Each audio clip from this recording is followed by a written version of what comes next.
Ready. नमस्कार दोस्तों। आज हम एक नया टॉपिक पढ़ते हैं, चक्रवृद्धि ब्याज, और वो भी एक नए तरीके से। देखिए दोस्तों, जैसे 1/2 है और 1/2 को हम प्रतिशत में बदलेंगे तो 100 का गुणा करेंगे, और 100 का गुणा करेंगे तो अपना क्या प्राप्त होगा। यहाँ देखिए, आप 2 से इसको काट देंगे तो 50%, यानी 1/2 की वैल्यू आई अपनी 50%। ऐसे ही हम आगे चलते हैं, 1/3 और 1/3 को 1/3 और 1/3 को परसेंट में बदलेंगे दोस्तों, तो 3 से ये संख्या नहीं घटेगी, आपकी पूरी पूरी बार भाग नहीं जाएगा, तो 3 का भाग देंगे 100 में, तो यहाँ आ जाएगा दोस्तों 33 सही 1/3%। ऐसे दोस्तों आगे चलते हैं, 1/4 और 1/4 को परसेंट में बदलेंगे दोस्तों, तो 100 को गुणा करेंगे और 4 का भाग देंगे तो ये आ जाएगा 25, तो यहाँ हो जाएगा दोस्तों 25%, यानी 1/4 की वैल्यू हो गई 25%, या 25% की वैल्यू हो गई तो 1/4। ऐसे ही आगे चलते हैं हम यहाँ पर 1/5 और 1/5 को परसेंट में बदलेंगे दोस्तों, 5 से इसको काटेंगे तो 20 बार, और यहाँ आ जाएगा आपका 20%। ऐसे दोस्तों आगे हम 1/6 को परसेंट में बदलेंगे दोस्तों, तो 100 को गुणा करेंगे और इसे काटेंगे 2 से 3 बार, और 2 से ये हो जाएगा 50 बार, और 3 को भाग लगाएंगे 50 में तो 16 सही 2/3%। ऐसे ही हम आगे देखेंगे, और इधर देखिए दोस्तों, आगे देखते हैं 1/7 को। अब 1/7 को हम परसेंट में चेंज करेंगे, तो 7 का भाग लगाएंगे 100 में, तो 100 में 7 का भाग दोस्तों पूरी पूरी बात नहीं आएगा, तो यहाँ पर भाग लगाएंगे। देखिए दोस्तों, यहाँ लगाएंगे 14 सत्ते 98, और ये आ जाएगा आपके पास, यानी 14 सही 2/7%।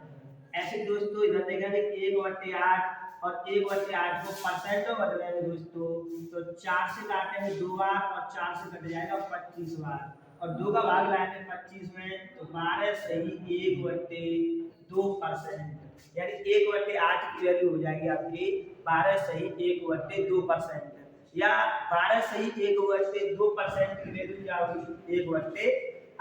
ऐसे दोस्तों आगे देखिए 1/9 और 1/9 को परसेंट में बदलेंगे आप तो 100 का करेंगे गुणा, और 9 का भाग लगाइए, 9 का भाग मिल जाएगा तो क्या आएगा दोस्तों, यहाँ पर 9 का भाग लगाएंगे तो 11 से 1/9%। ऐसे दोस्तों यहाँ पर करेंगे आप 1/10 और 1/10 को परसेंट में बदलेंगे तो कितना आ जाएगा दोस्तों, यहाँ पर आ जाएगा अपने पास परसेंट।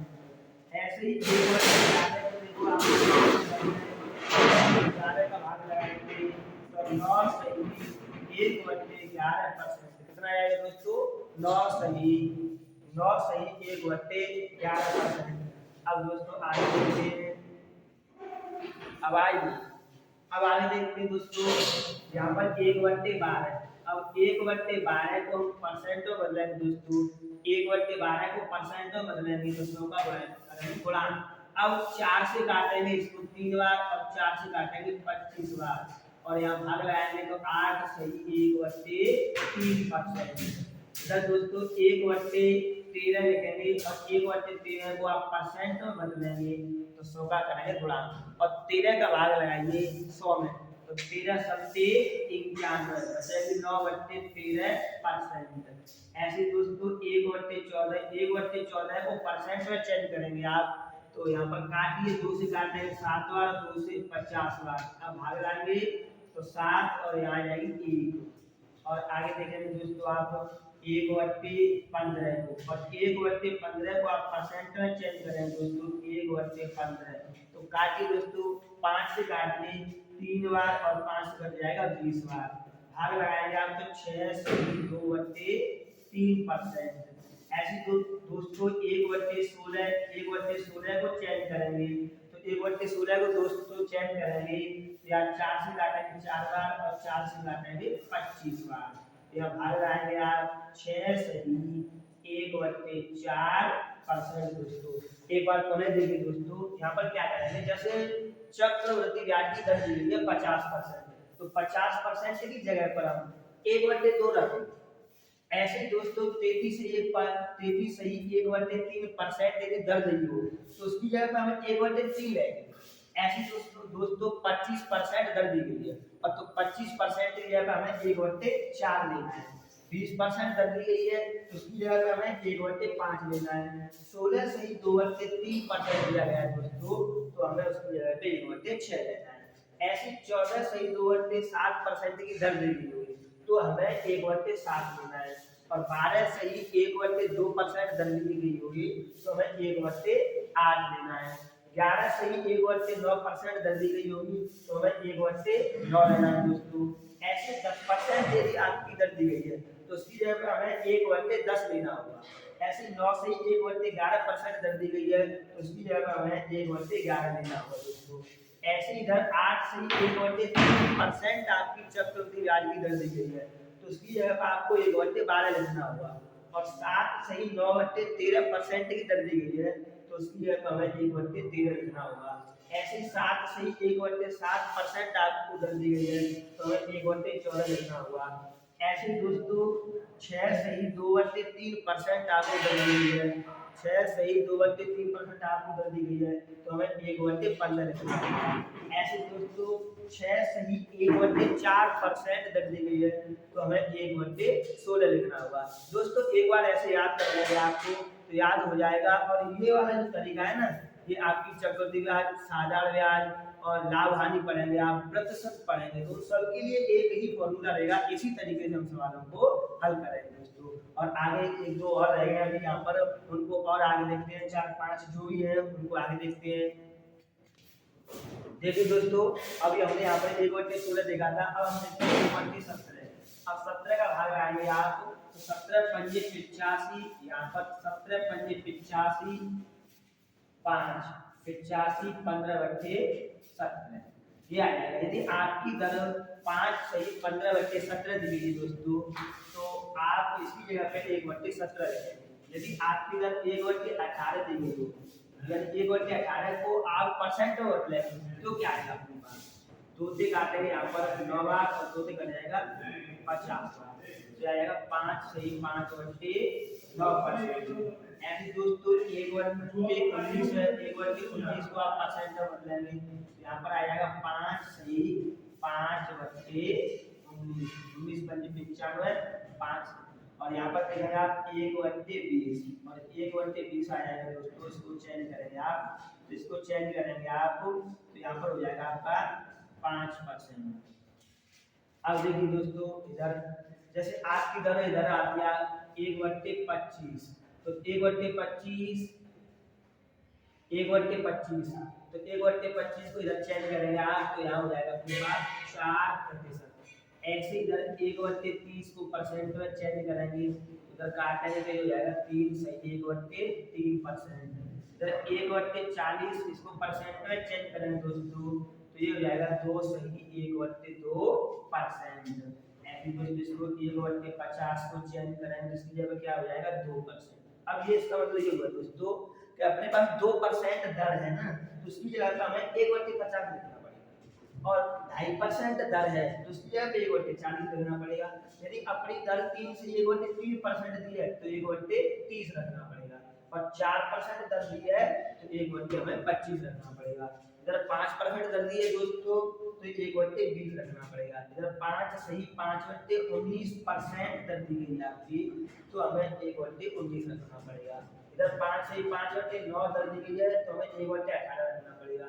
इधर दर आपकी 5 सही 5/17 दी है तो हमें दोस्तों 1/17 रखना पड़ेगा। ऐसे करके आपको एक बार इनको याद कर लेंगे। एक बार यदि याद हो जाता है तो आपको कहीं कोई दिक्कत नहीं आएगी। और देखेंगे इन तरीकों से कितनी जल्दी सवाल हल होते हैं और समय भी कम लगता है और कैलकुलेशन भी बहुत कम होती है दोस्तों।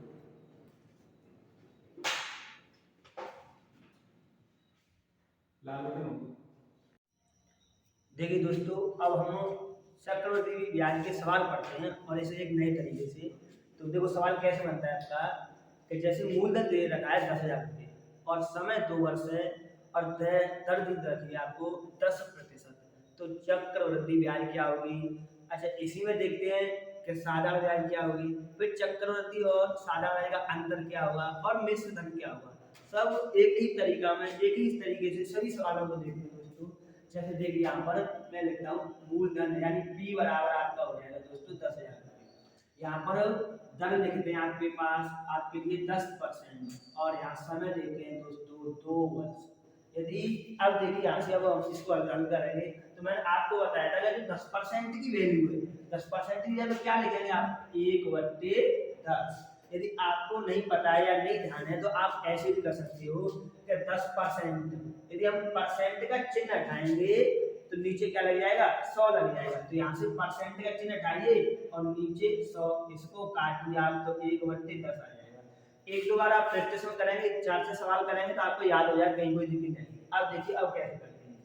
यहाँ सबसे पहले लिखेंगे हम मूलधन 10,000 और 2 वर्ष के लिए बता रहा हूँ दोस्तों। 3-4 सवाल 2 वर्ष के लिए बताएंगे फिर आगे 5 सवाल बताएंगे। तो देखिए 2 वर्ष के लिए हमें 2 बार ऐसे करना पड़ेगा यहाँ पर इस तरीके से और यहाँ लिखेंगे 1/10। इसका मतलब हो गया कि 10,000 का हम 1/10 भाग ज्ञात करें तो 10,000 का 1/10 भाग ज्ञात करेंगे तो ये 0 से 0 कट जाएंगे और कितना आ जाएगा 1,000। और इधर भी हम कितना ज्ञात करेंगे 1/10 तो इधर भी क्या आएगा दोस्तों 1,000। अच्छा एक बात और यहाँ पर जो आएगा वही संख्या यहाँ पर आएगी जितनी होगी उतनी। अब हमें 2 वर्ष के लिए ज्ञात करना है तो अब हम देखो ये तो होगी साधारण ब्याज ये भी आपकी साधारण ब्याज हो जाएगी। अब हम अगली वर्ष के लिए निकालेंगे चक्रवृद्धि ब्याज के लिए तो हमें 1,000 रुपये पे 1/10 और निकालना पड़ेगा। तो यहाँ पर 1/10 निकालेंगे तो कितना हो जाएगा दोस्तों 100 हो जाएगा। अब हमें चक्रवृद्धि ब्याज ज्ञात करेंगे तो चक्रवृद्धि ब्याज में क्या हो जाएगा दोस्तों ये 1,000 रुपये ये 1,000 और ये 100 इन तीनों को हम जोड़ देंगे तो अपने पास हो जाएगी चक्रवृद्धि ब्याज। जैसे मान लीजिए आप इन तीनों को जोड़ेंगे तो कितना हो जाएगा अपने पास 1,000 प्लस 1,000 और प्लस 100 बराबर हो जाएगा अपने पास 2,100 रुपये आपकी आ जाएगी चक्रवृद्धि ब्याज दोस्तों। अब साधारण ब्याज चाहिए तो साधारण ब्याज कितनी होगी देखो कितना बढ़िया तरीका है। देखिए यहाँ पर साधारण ब्याज होगी ये वाली जो होगी ना ये पहले स्टेप में ये साधारण ब्याज है दोनों वर्षों की साधारण ब्याज आएगी यानी पहली वर्ष की साधारण ब्याज 1,000। देखिए दोस्तों अब हम एक और दूसरा सवाल देखते हैं। जैसे यहाँ पर मूलधन लेते हैं दोस्तों 3,600 रुपये यानी P बराबर हम लेते हैं यहाँ पर 3,600 रुपये और दोस्तों समय लेते हैं हम यहाँ पर 2 वर्ष और दर लेते हैं दोस्तों दर लेते हैं यहाँ पर 16 सही 2/3% ऐसे करके देते हैं। अब 2 साल के लिए फिर वही तरीका से करेंगे वैसे ही सवाल करेंगे तो पहले ये देखेंगे कि 16 सही 2/3% की वैल्यू क्या रखेंगे आप। तो यहाँ पर मैंने अभी आपको पहले बताया था उसको आप एक बार रीड करिए आप उनको ढंग से पढ़िए और एक बार पढ़ लेंगे तो आपको कहीं कोई दिक्कत नहीं आएगी दोस्तों। 16 सही 2/3% की वैल्यू हो जाएगी अपने पास 1/6। अब उसी तरीके से करेंगे यहाँ पर सबसे पहले लिखेंगे हम 3,600 और 2 वर्ष के लिए लिखेंगे तो 2 ऐसे करेंगे आप। अब यहाँ इसका 1/6 बार निकालेंगे तो 6 का भाग लाएंगे आप तो 6 का भाग लाएंगे कितना है 600। जब पहली साल के लिए साधारण ब्याज 600 है तो दूसरे वर्ष के लिए भी साधारण ब्याज 600 होगी। अब ये 3,600 रुपये पर दोनों वर्षों के लिए साधारण ब्याज निकले दोनों वर्षों के लिए। अब हमें अगले वर्ष के लिए साधारण ब्याज निकालनी है 600 रुपये पे तो फिर वो 3,600 रुपये की क्या हो जाएगी चक्रवृद्धि ब्याज। तो यहाँ पर देखेंगे 1/6 और 1/6 निकाले हैं दोस्तों तो कितना हो जाएगा अपने साथ 100 रुपये। कितना हो जाएगा दोस्तों 100 रुपये। ऐसे करके यदि आपको साधारण ब्याज चाहिए देखिए आप यहाँ पर साधारण ब्याज चाहिए यानी दोनों वर्षों की साधारण ब्याज 3,600 रुपये की साधारण ब्याज क्या होगी तो इन दोनों को आप जोड़ेंगे ये दोनों साधारण ब्याज होंगे तो कितना हो जाएगा दोस्तों 1,200 रुपये। साधारण ब्याज तो अपने पास 1,200 रुपये हो जाएगी। अब हमें चाहिए चक्रवृद्धि ब्याज तो चक्रवृद्धि ब्याज 100 रुपये को और इसमें हम जोड़ देंगे तो कंपाउंड इंटरेस्ट यानी चक्रवृद्धि ब्याज तो कितनी होगी दोस्तों 1,300। अब यहाँ से आगे सवाल ये पूछता है आपको कि साधारण ब्याज और चक्रवृद्धि ब्याज का अंतर क्या हुआ यानी 3,600 रुपये का 2 वर्ष का साधारण ब्याज का और चक्रवृद्धि ब्याज का अंतर क्या हुआ यदि दर आपकी 16 सही 2/3% रही हो। तो आप देखिए दोस्तों CI और SI का अंतर तो यहाँ पर अंतर देखेंगे 1,300 ये 1,200 तो 100 रुपये आ गया या फिर ये वाला आ जाएगा। यहाँ पर ये आपका जो दूसरी वर्ष का आएगा यहाँ पर साधारण ब्याज आएगी 600 रुपये की साधारण ब्याज है ये जो आएगी वो हमेशा चक्रवृद्धि ब्याज और साधारण ब्याज का अंतर ही आएगा। तो साधारण ब्याज चक्र ब्याज का अंतर कितना हो जाएगा अपने पास 100 रुपये। यदि आपको अमाउंट चाहिए, मिश्र धन चाहिए, तो इसमें को आप चक्र ब्याज में 1300 को 3600 में जोड़ देंगे और 1300 को 3600 जोड़ने दोस्तों तो कितना हो जाएगा 4900। देखिए एक तरीका से सवाल 3-4 उत्तर आ गया, फिर 4 उत्तर आ गए, आप कैसे भी निकाल सकते, कहीं कोई दिक्कत नहीं।